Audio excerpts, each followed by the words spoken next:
All right, welcome to the Fit Parent Podcast. I am Jeff. This is Amy. Hello.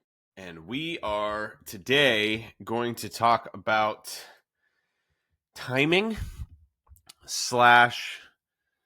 some thoughts that I have surrounding kind of expanding on the reap what you sow concept from episode 100. So if you didn't listen to episode 100, it was maybe the fourth solo episode that I've done on the whole podcast.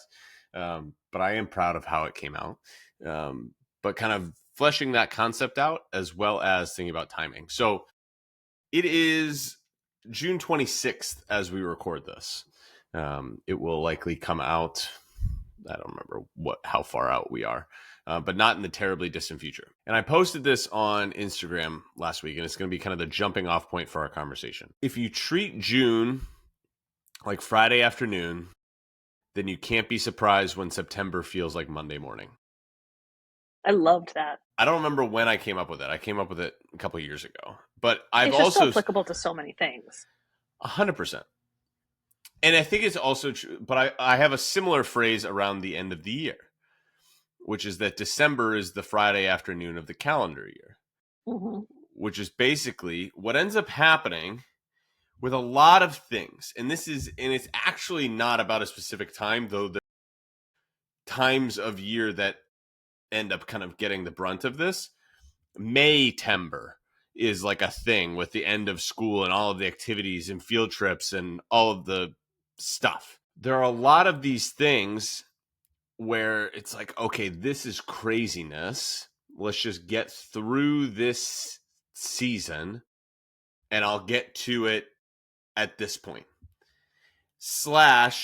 I don't really like, usually what happens with Friday afternoon at work or something like that is like, I don't really want to do this right now because there are other things that I'd rather do. Push it off till Monday. And I'm going to push it off to Monday.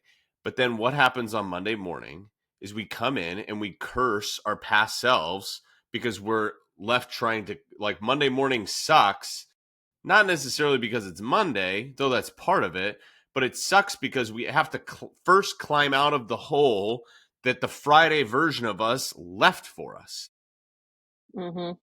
We have to undo the not work. Like, we have to do the stuff that we should have done on Friday. I give the analogy all the time of like, we clean our house every night. We don't like thoroughly clean it, like, you know what I mean? But like, we pick it up every night. And on the rare nights that we don't, like, it means put the dishes in the dishwasher and put the toys back where they belong. And listen, we started this podcast 3 minutes late because I walked into my house from a meeting and toys were friggin' everywhere because of how the morning went, right? So they immediately get thrown astray first thing when we wake up in the morning. But if I come downstairs at 5 o'clock in the morning for my 30 minutes of time prior to the children waking up, and I walk downstairs and the place is a disaster, I'm in a bad mood. I'm overwhelmed. I don't feel good. And it feels like I'm starting the day from a deficit. And I'm going to spend the whole day trying to climb out of it. And I'm going to be reminded of it throughout the day. If I haven't cleaned the dishes out of the sink, then when we get through a meal, I'm going to have to play like a really sketchy game of Tetris, trying to stack the dishes on the sink in such a way that they don't fall and break, or they're going to be on the counter, and then I'm not going to have counter space to do all the stuff, and then they're going to get all crusty, and throughout the day I'm going to have, and then by the time nighttime comes around, I'm going to be even more upset because it's going to take more effort to try to climb out from under it. And let me be abundantly clear. The last thing that I want to do, that Megan wants to do, after we spend an hour negotiating like $1 billion company deal with our children to go to bed, and 5 extra times to go to the bathroom, and snuggles and trying to convince them that there's not a bug in their bed, and all the stuff that you have to go through with bedtimes. By the time we get downstairs and it's 8 p.m. and all we want to do is spend time with each other and relax, or we might have work to do or whatever it is. I don't want to do it. I don't want to do the Mhm. dishes. I don't want to pick up the house. But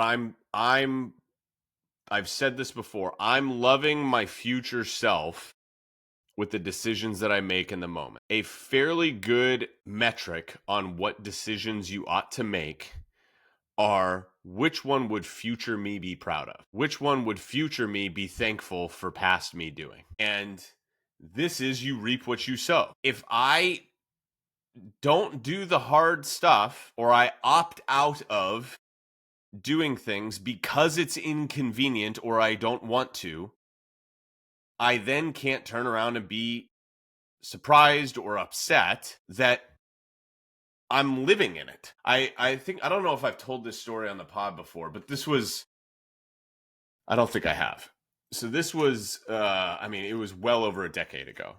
It would have been, actually I can figure out when it would have been, because it would have been in the year that Megan and I were apart. Like Mm. kind of post. So it would have been like January, February, March, somewhere in that time frame, I think. Or the winter-ish. It was cold, right? It was like November to March. I don't remember exactly when, of the year of 2014. Like that winter. January, Mhm. February, March of 2014. And I was, it would have been like, yeah, it would have been January, February, March of 2014. So I was in grad school and I was working on finishing up my master's thesis for my education thing.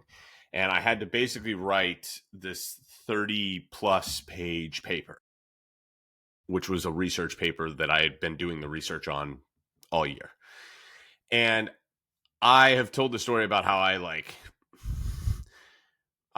ended up writing this thing in one day. Like I just sat down in the library and I did it in like 9 hours and just didn't leave the library and it was like the fourth time I'd ever been in the library in my college career. And it was my master's. Like I don't particularly enjoy the library and I really don't like writing and uh, particularly something like that.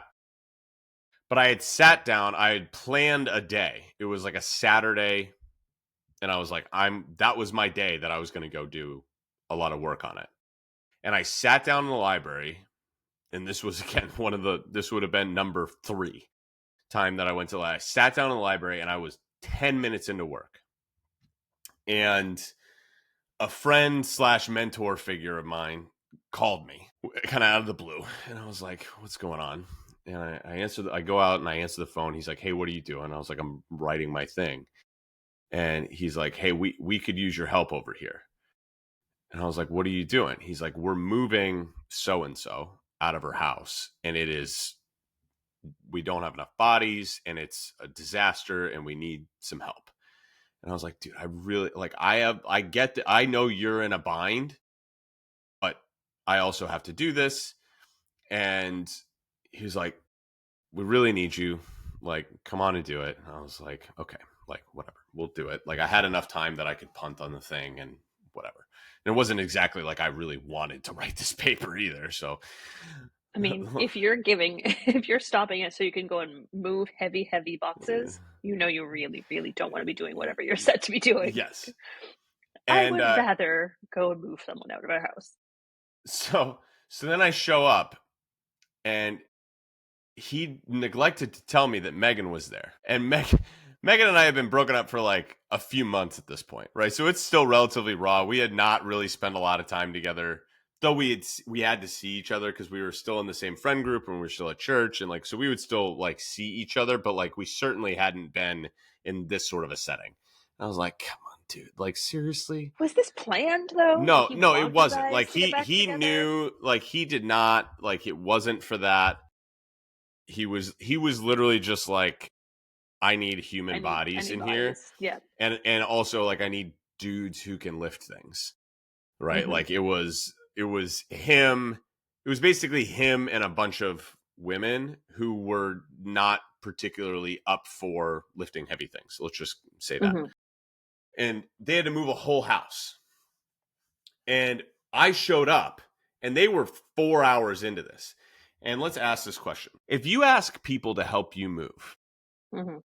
What should be the state of your house on the day that they show up? 100% packed with boxes labeled. Everything done, right? We are Mhm. picking things up and we're putting them in the truck, and then we're getting things out of the truck and we're putting them in the new house where they're Mhm. labeled to be. Yes. That's what it should be. Mhm. Nothing was packed. Nothing in this house was packed. My Like anxiety just went up, it and I'm was reliving this from 11 years ago, that it, vicariously. it was so it was like they were throwing stuff into garbage bags because they didn't have enough like that's the level of like whatever. And so Mhm. Tom and I, my mentor figure, we're like doing a lot of the big stuff. So one of the things we Mhm. got to do is we got to unhook the washer dryer, right? So we go turn off the Mhm. water, we're unhooking the washer dryer, and she had lived in this house for I don't know 20 plus years, right?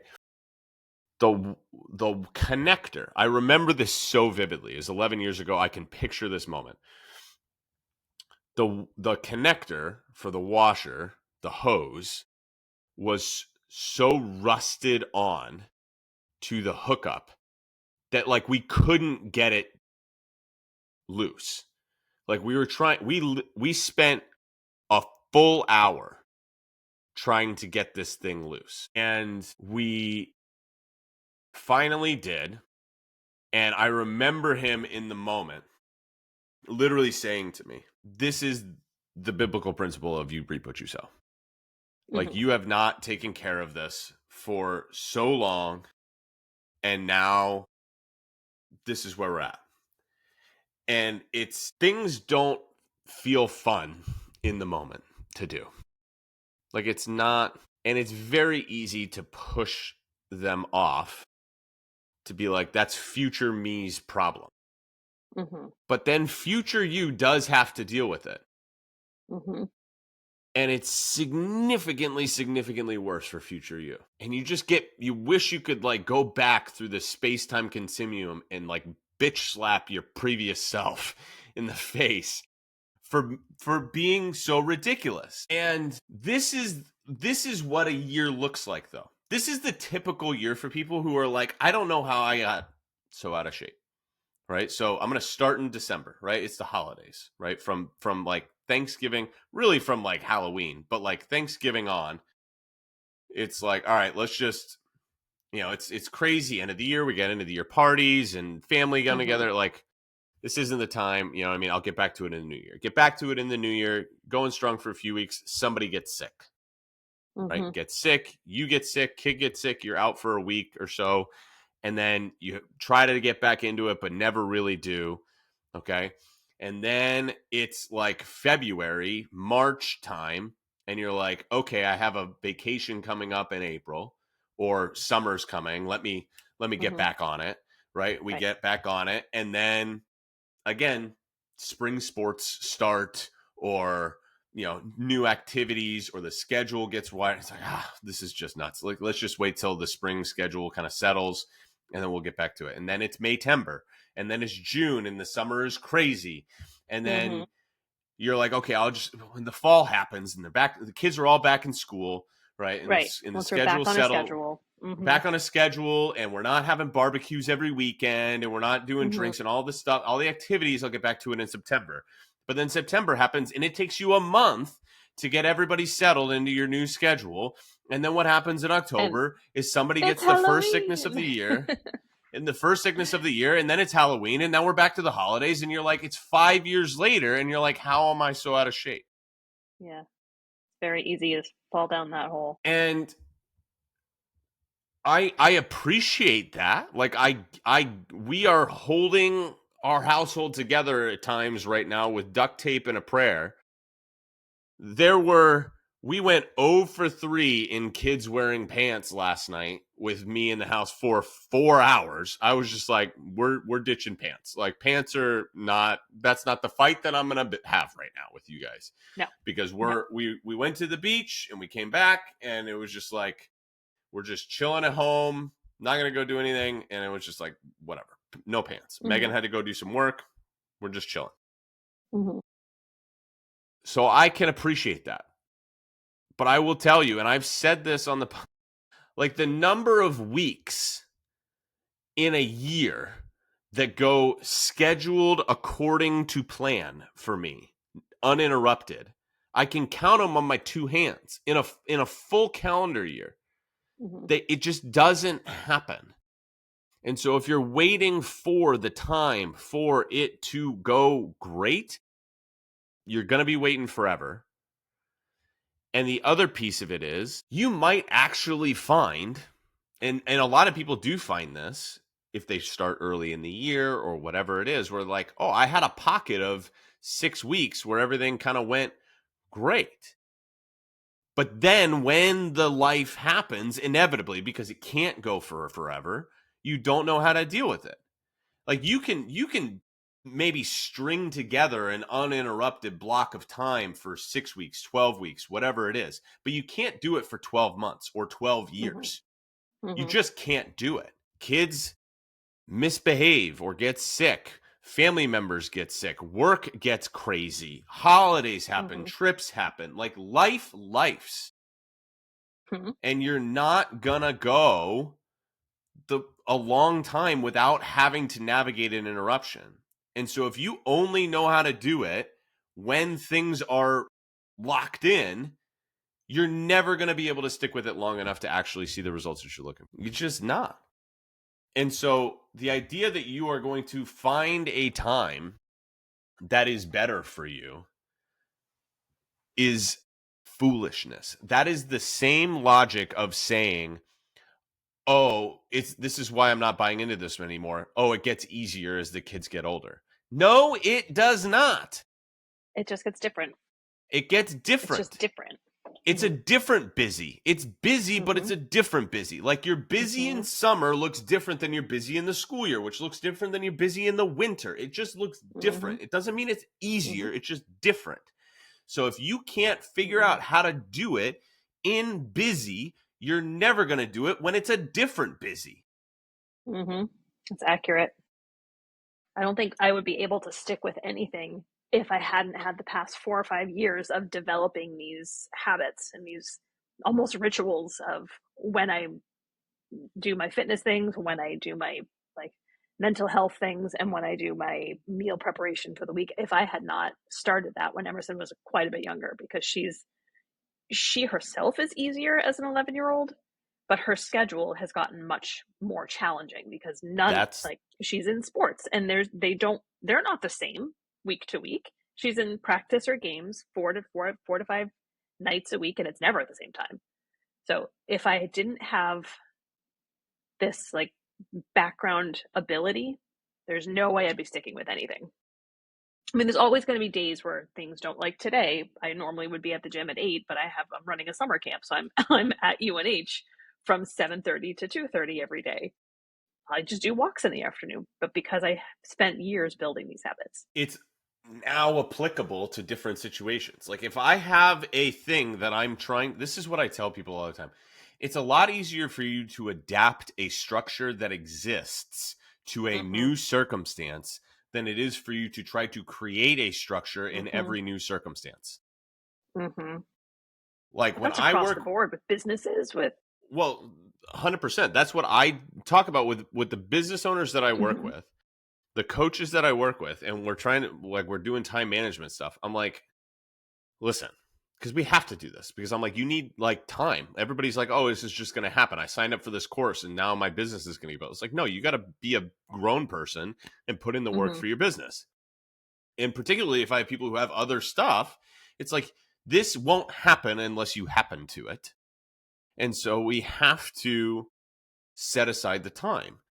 But Mhm. again, what I say is write up for me what an idealized version of your schedule would be, right? Do things in order of priority, put this in there, and then we can adapt it based on the constraints that exist.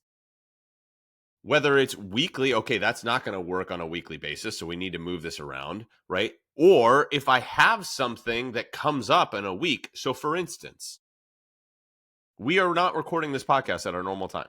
We normally record this podcast at 1:30 on Friday afternoon. It is 10 Mhm. a.m. on Thursday Mhm. because Amy is doing at summer camp this week. And Mhm. so she was like, hey, I would need to do it earlier. And I Mhm. didn't have earlier on Friday. So we found a different time. It wasn't like it got deleted. Last week it got deleted. Occasionally it's going to happen where like life happens and we didn't record last week. But generally speaking, it's just like we just moved the thing Mhm. because it's a priority, because it's an importance. We haven't gotten to 100 and whatever episodes by just being like, we'll do this when it's convenient. I have Right, had we'll to just do it when we find the time. no. That doesn't We happen. have You to have to create find the the time. time ahead of time. We have to create the time. And we have to say this is important enough to say no to other things. I have literally turned down people who have been like, "Hey, I would like to start coaching with you. I would like to have a conversation about it." And I'm like, "I don't have the time on Friday because I'm recording, this podcast and we don't have another time in the week." And it's like, okay, we're going to go on Monday. And then by Monday, they change their mind. Now, it's not ideal. That doesn't happen all the time. And if they change their mind by Monday, then they probably weren't going to do anything on Friday anyway. Right. It's, but the idea of it is like, it's a priority. And things Mhm. don't just, if things are important to you, then they'll be on your calendar or they'll be in your bank account. But you can't tell me that something matters to you if it just keeps getting bumped off your calendar. This Think about the kids sports thing for a minute, right? Because this is a thing for me. Like I am Oh, like it's so out of hand. It's so I'm out in of hand. recovery right now. It's so out of hand. But the It thing is, is. like, you would not sacrifice if you won't sacrifice one of your kids' practices for a 10-year-old softball league for your own whatever to take Mhm. care of yourself, your priorities are out of line. Mhm. They're out of line. Like your 10-year-old does not need to be practicing softball every week, 4 times a week. She just doesn't. She's not going to the Olympics. I'm sorry. I'm just going to tell you the truth. She's probably not going to She's college not. for it. She's God, probably no. not going to get I'm any. You're going to just. Now, that doesn't I'd mean be that it's thrilled not if she worth played one doing. more year. I'm not saying that it's not worth it. I'm not saying it's not a good experience. My parents were there. I grew up in sports. I love sports. My kids will do sports 100%. But there are things that are non negotiables. If you have not Mhm. had a family dinner because you're always running out the door to practices, and then you're like, why are my kids not listening to me? Why is my family, why do we not feel connected? Why is my marriage kind of on the rocks? It's like, because you're not prioritizing. And I'm not saying that it's easy, gang. I'm not. Listen to the episode that I said on You Reap What You Sow. Like, I own it. This is friggin' hard. But at the same time, it is my job on this podcast to call us to the thing that we are actually designed to do. And it is to plant the seeds that we will reap the benefits for down the road. Don't trade temporary comfort for long-term benefit. Love that one. I need that like tattooed on my forehead. We it's going to be hard. It's just going to be. It's going to be hard no matter when you do it. But you know what's harder? Doing it later. Mhm. Money now is less expensive than money later. We bought our house. You're in real estate. You'll Mhm. appreciate this. We bought our house in 2021. Our house right now, we could not afford to buy our house if we turned around and put it on the market ourselves and sold it to Mhm. ourselves You're in because the of same how much position. higher it would go for and Yeah. what the interest Yeah. rates are. Like we couldn't afford our own house right now Mhm. because we bought it 4 years ago. And there's a time where like, dang it, man, if I had gotten in 3 years earlier to any house, we would have been in a very different situation when we went to buy this house, and we might have been able to buy Mhm. the house that we wouldn't have to move out of, because at some point we're going to have to move out of this house because it's not big enough You're for gonna us. outgrow it, right? We're going to outgrow our house. And so I'm trying to do it as soon as we can, but we can't, there's not going to be a good time. The question of like, is there a good time for us to move, and trying to game the interest rates and all, it's like, no, it's just going to get more No. expensive. Yeah. It's I just mean going to get the more difference expensive. would be so negligible that it wouldn't even matter. It's just going to be harder in the future. Mhm. It's just going to be Mhm. harder. And so it is cheaper. It is easier. It is more long term beneficial to pay the Mhm. cost now. Mhm. it is also going to suck more now. Well, of course it is. Of course it is. But this is something that so this is a weird thing to say, but like part of my job with coaching other coaches is I help them do sales, right? Like how do they actually sign people up for their coaching process? And the thing that I say to them all the time when we're talking about this is like when they're on the call with people, an initial call trying to understand their situation and figure out if coaching is appropriate. The You and I did this on our first call, and we did even the one about Amy when we did it basically again, which is just like I'm going to keep asking questions and you're going to get pretty uncomfortable because you're going to have to like go to a place that maybe you haven't even gone to before. And I tell coaches, it is your job. It is your job. And it's still my job with my clients. It's still my job with the coaches that I work with. It is my job to be willing to take on the discomfort so that they can get the long-term benefits of it. Because you and I, on that call, you had never really articulated the thing about M. Mm-mm. Right. You had never really identified what it was costing you to do the thing that you've been trying to do for 20 years. Like I've been trying to lose weight for 20 years. I want to feel more confident. I want to feel all of these things. And I tell this story all the time with people. I'm like, Amy had for years known that she wanted to lose weight, had a like, I want to feel my best. I want to feel confident. You were like, I want to feel good in my clothes. Like I want to feel good on the beach. All of these things. We had never really gotten to the point where we articulated like what it was costing you. Mm-hmm. And it was only That's such because a more, it's a stronger motivation when you really boil it down. Because looking good in a bathing suit is motivation for like this much of the year. Having moments with your child, pretty long term. yes. But that my being willing to be temporarily uncomfortable and Mm-hmm. ask you a question that I was like, this is going to suck a little bit. Yeah. Like, this is going to suck a little bit. And I'm going to be uncomfortable asking this question. And Amy's going to probably feel temporarily uncomfortable having to answer it. And it's Mm-hmm. going to probably hurt a little bit. It wasn't Mm-hmm. because I was trying to be a dingleberry, right? It was because I knew that if we were willing to get uncomfortable, if I was willing to do it and you were willing to do it, that it would lead to long-term benefit. Mm-hmm. This is working out, gang. Working out is hard in the moment. And you know what? It doesn't really get easier if you do it right. Like if you do working out right, it should always be to some degree hard.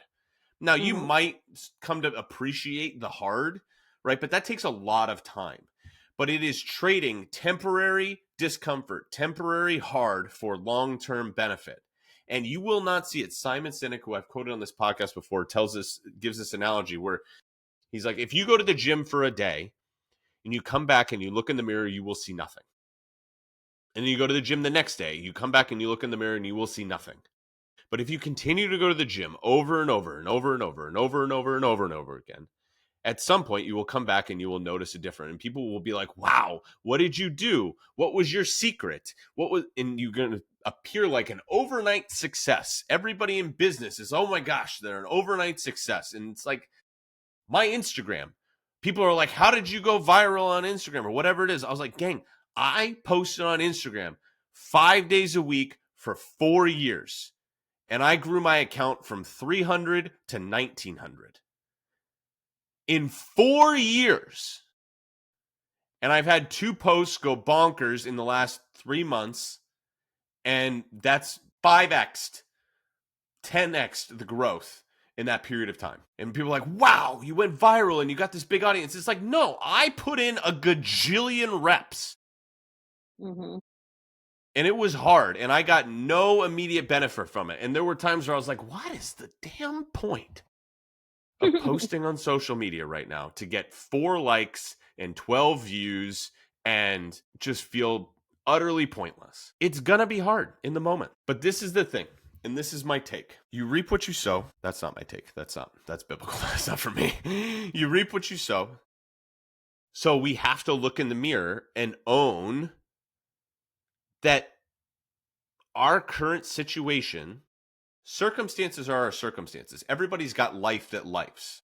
And I don't actually like it when parents try to like play the "oh, I'm a parent" card, and my life is so much harder because like I had a call yesterday who was somebody who was like, "Well, I'm not a parent, so like my life isn't." I'm like, "Stop. Like you're living, right? Like you have a life. Like everybody's got their stuff, and it's different seasons for Mm-hmm. everybody and it's different circumstances, but like I know people with no kids who are just carrying the weight of the world.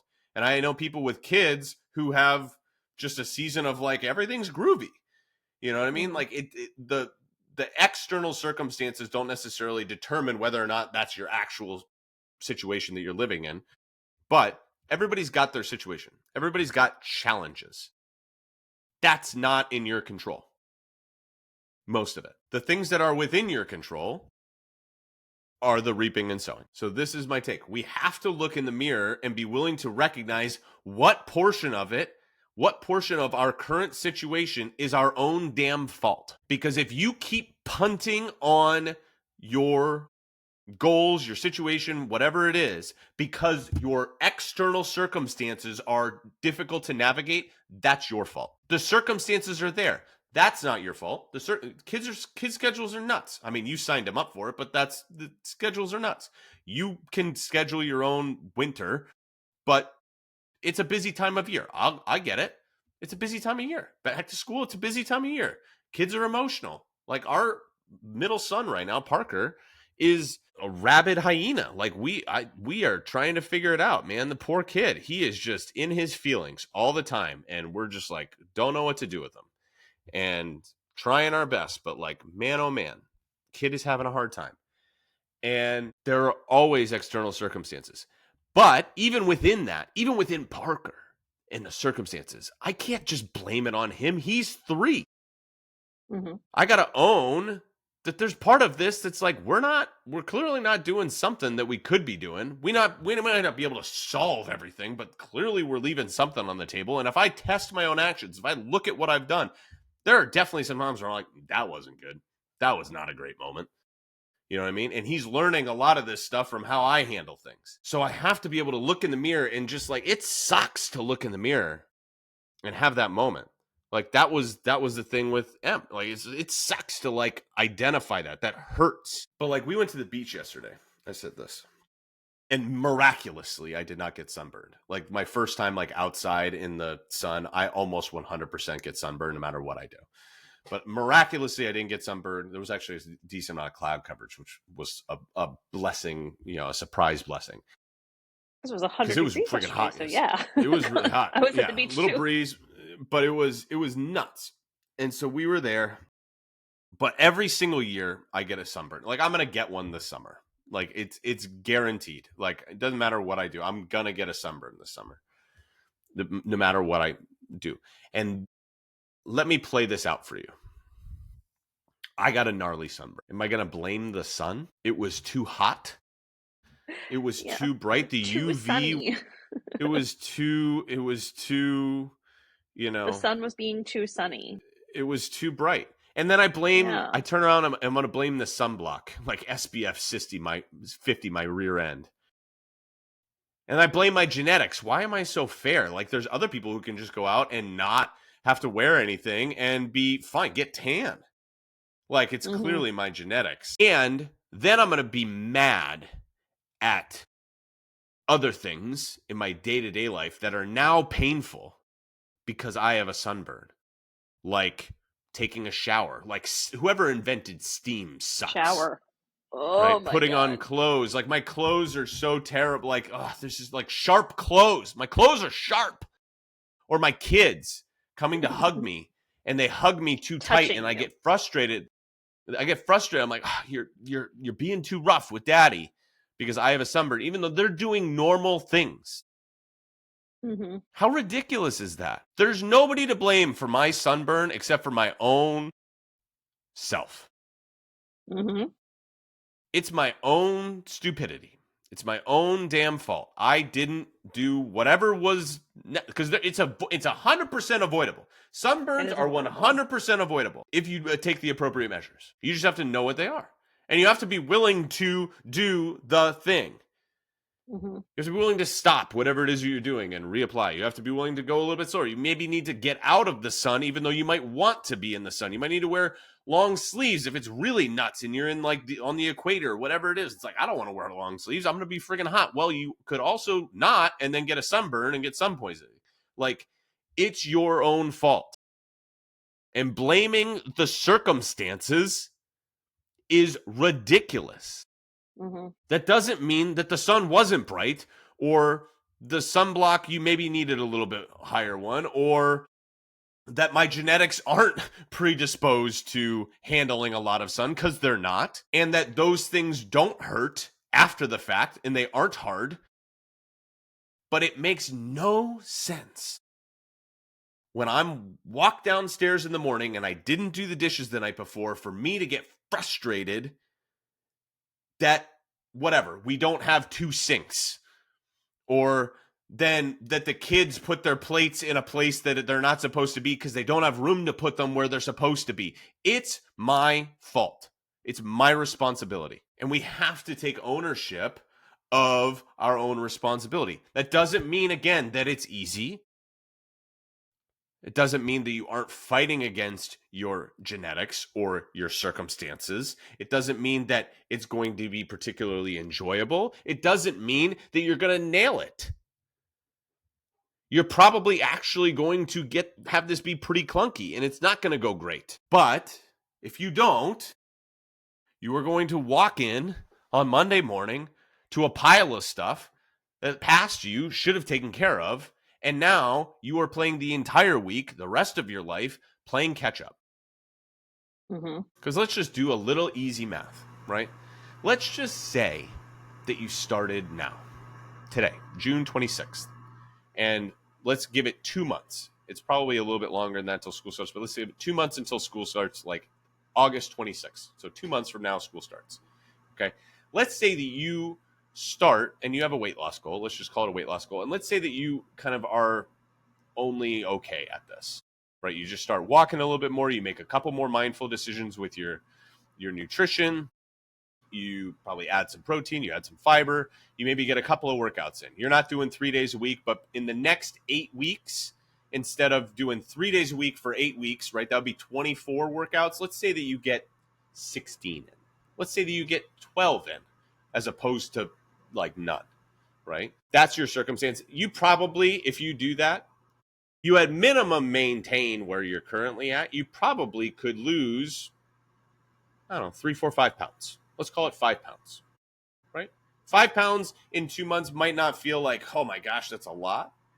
But like, it's not nothing. But like, let's just call it 5 pounds from doing a couple of those things. You're not nailing it by any stretch of the imagination, but you're also not like totally. That's scenario A. Scenario B is, let me punt on this. Let me push this off. It's too crazy right now. We'll just do summer and I'll get back to it in the fall, and August 26th come. It's probably ends up being September 26th by the time you actually get going, because of how the transition back to Mm-hmm. school goes, if this is how your mindset works. But let's give you the benefit of the doubt and say that you start on August 26th. What probably has happened if I went the other direction? I probably put on an additional 3, 4, 5 pounds, because I'm just doing the things that I've been doing put me in this direction. And now I'm here. So that's a 10-pound swing in 2 months. So now instead of being down 5 pounds, I'm up 5 pounds. I have 10 more pounds to lose because I just didn't do some small things in the moment. So now fall me is having to climb out of a deeper hole because of the decisions that I made now. And so now I've extended my timeline for what it is that I want to get. So I'm not saying that if you wait until the fall that you're a bad person or any stretch of the imagination. I'm not saying that the summer isn't incredibly difficult. It absolutely is. However, we can't get into that. This is the all or nothing mentality. This is the like, oh, I'm not going to learn how to drive a car. This is the, I'm not going to play softball because I'm not going to make it to the Olympics. As if there's no other benefits to the Nope, process. no, none other. Mm-hmm. Even if you didn't lose any weight, and even if you wouldn't have gained any weight the other direction, even if the weight is exactly the same and you had a weight loss goal, You don't think that you're going to be in a much better spot, ready to rock and roll come August 26th if you at least give it a shot over the summer? You don't think that your rate of weight loss is going to be significantly improved by having attempted it for these 2 months as opposed to having to start from scratch? And if this conversation sounds familiar, I had this exact same conversation with you in November of last year. And if that's not the indicator to you that starting now is the only choice if you actually want to get where you're going to get, because there is no good time. The age-old adage that, the best time to plant a tree was 30 years ago. The second best time is today. Like, just do it. And Alex Hormozy has a great quote, which is like, the best time to actually start is when it's hard. Because if you can learn to do it when it's hard, when things get a little bit easier, your schedule opens up a little bit, then you're going to be cruising. But if you only know how to do it, we talked about this earlier, if you only know how to do it when it's easy, then when things get hard, you're going to fall off. And y'all know your boy loves himself a good margarita. All right? Strawberry margarita. Strawberry or watermelon margarita. But even regular. And if you think that I'm not going to be having some margaritas this summer, you are outside your mind. If you don't think that I'm going to go have ice cream with my kids, you are crazy. I'm going to do those things, but I can still do those things and at the same time take care of myself. Those two things, if I had a ice cream with my kids and a couple of margaritas on a date night, that's 2 meals. That's 2 eating opportunities out of 42 in a week, or 35 in a week, or 21 in a week, even if you're just doing 3 meals a day. Like, 2 out of 21 is not that big of a thing. And you're going to let the 2 destroy the 19. That has no logic whatsoever. That's saying, you know what? I have a flat tire. You know what I should do? I should slash the other 3 Puncture and the just other get all 3. 4. Let's just get all 4 at once. My house is on fire. I might as well throw some kerosene on it to get it up faster. Like, what the heck are we talking about? My kids are screaming at each other. I might as well scream back at them. And That this is, I'm always goes gonna well. hold my hand up. I've done this, right? What happens when we do that? It makes it friggin' worse. And people, we wake up and it's 5 years or it's 10 years or it's 50 years. And we wonder how we got to this point. And it's 1% every day. 1% every day. And it doesn't happen right away, but it just adds up and adds up and adds up. This is the financial thing, right? We have been investing in our retirement for, well over a decade now. And it doesn't necessarily look like much right now. Like, it's not a lot. But literally, if we invested no more money, we would retire fine. And I'm 34. Now, should we probably do more? Of course. Of course we should probably do more, and we will. But right now, like, listen to me. This is the final analogy that I'm going to give. Right now, we don't have a lot of money to be throwing at retirement. Last year, we paid $2,500 a month for childcare for our children, and they didn't go full time. Lift in the veil. It was $2,500 a month on months with 4 weeks. On months with 5 weeks, it was more. It was ridiculous. It's not as if we're just like, oh, okay, we have, oodles and oodles of extra cash to be tossing toward that, but it doesn't mean we didn't do nothing. There were some months where it was $50, but we did $50 to keep the habit of doing it, to keep the intention of doing it, to recognize that even though I can't do this to my fullest extent, even though I can't do this exactly how I want to, I'm still going to do something because I'm going to put it on my calendar or in my bank account. Because if it's not there, it doesn't matter. It does not matter. And so if you're ever wondering how you ended up where you are, go back and look at your calendar a year ago. What were you doing a year ago? What did your bank account look like a year ago? I'm willing to bet that whatever you were spending the time on and whatever you were spending the money on, that's what you have right now. And so then if you want to make a change, start now. And this will be maybe one of the only times that I do a very, very clear, direct. If this has hit you, send me a message. Let's start. I don't care if it's with me. I'll point you to somebody else. But do not keep waiting. If you've been listening to this podcast for a period of time and you've been putting it off, this is for you. I'm actually talking to you. If you've been like, oh, I've been thinking about it, I want to get going, whatever, like now. DM me now. That's the word that you're going to do. Now. And I'll know you're coming from here. But we can't keep pushing this off, gang. The stakes are too high, and you reap what you sow.